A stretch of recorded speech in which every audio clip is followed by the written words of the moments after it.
বন্ধুরা, royal Challengers ব্যাঙ্গালোরের বিরুদ্ধে লজ্জাজনক হারের পর লখনৌ সুপার জায়ান্টস শিবিরে এখন আতঙ্কের পরিবেশ। দলের অধিনায়ক ঋষভ পন্থের কপালে চিন্তার ভাঁজ স্পষ্ট। আইপিএল থেকে ছিটকে যাওয়ার ভয় এখন তাড়া করে বেড়াচ্ছে লখনৌকে। হারের পর মাঠেই মেজাজ হারালেন পন্থ এবং বিরাট কোহলি ও ভুবনেশ্বর কুমারকে নিয়ে দিলেন এক বিস্ফোরক বয়ান, যা শুনে ক্রিকেট দুনিয়ায় শোরগোল পড়ে গেছে। ঠিক কী বললেন ঋষভ পন্থ? কেন তিনি বিরাট আর ভুবির ওপর মেজাজ হারালেন? পুরো ঘটনা জানতে ভিডিওটি শেষ পর্যন্ত দেখুন।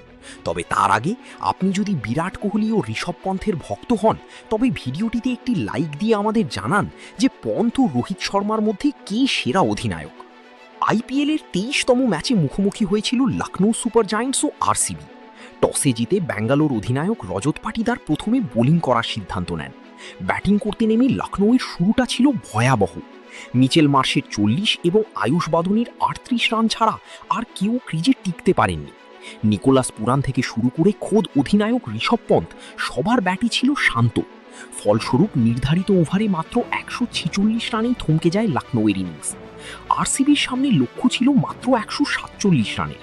চিন্নাস্বামীর মতো ছোট মাঠে এই রান ডিফেন্ড করা যে কতটা কঠিন তা পন্থ ভালো করেই জানতেন। টার্গেট তাড়া করতে নেমে বিরাট কোহলি ও ফিল সল্ট শুরু থেকেই লখনৌয়ের বোলারদের উপর চড়াও হন। দেখে মনে হচ্ছিল লখনৌয়ের বোলাররা লড়াই করার আগেই হার মেনে নিয়েছে। ফিল সল্ট ও কোহলির আগ্রাসী ব্যাটিংয়ের সামনে তাসের ঘরের মতো ভেঙে পড়ে লখনৌয়ের বোলিং লাইন আপ। এই হারের পর পয়েন্ট টেবিলে বড়সড় ধাক্কা খেল লখনৌ। 5টি ম্যাচের মধ্যে মাত্র 2টি জিতে এখন তারা খাদের কিনারায়। ম্যাচ শেষে নিজের হতাশা লুকিয়ে রাখতে পারেননি পন্থ। তিনি বলেন, আজকের ম্যাচটা আমাদের জন্য মরণ বাঁচন লড়াই ছিল। আমাদের সমস্ত পরিকল্পনা ব্যর্থ হয়েছে। টপ অর্ডার রান পাচ্ছি না, যার চাপ এসে পড়ছে মিডল অর্ডারের উপর।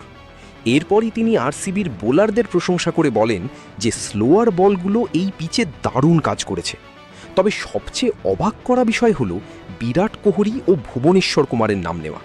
পন্থ বলেন, বিরাট কোহলির অভিজ্ঞতা আর ভুবনেশ্বর কুমারের নিয়ন্ত্রিত বোলিং আজ আমাদের জয়ের স্বপ্ন ভেঙে চুরমার করে দিয়েছে। ভুবনেশ্বর যেভাবে 3টি গুরুত্বপূর্ণ উইকেট নিলেন এবং রাসিক সালাম 4 উইকেট তুলে নিলেন, সেখানেই আমরা ম্যাচ হেরে যাই। পন্থ কার্যত স্বীকার করে নেন যে আরসিবি দল হিসেবে বর্তমানে অনেক বেশি শক্তিশালী ক্রিকেট খেলছে। বন্ধুরা, ঋষভ পন্থের এই হার এবং আরসিবির এই দাপুটে জয় নিয়ে আপনাদের মতামত কি? আপনারা কি মনে করেন লখনৌ এবারও ঘুরে দাঁড়াতে পারবে, নাকি বিরাট কোহলির আরসিবি এবার ট্রফি জয়ের দিকে এগোবে? আপনার মূল্যবান মতামত কমেন্ট বক্সে অবশ্যই জানাবেন। খেলাধুলার সব লেটেস্ট আপডেট পেতে আমাদের চ্যানেলটি সাবস্ক্রাইব করুন। দেখা হচ্ছে পরের ভিডিওতে।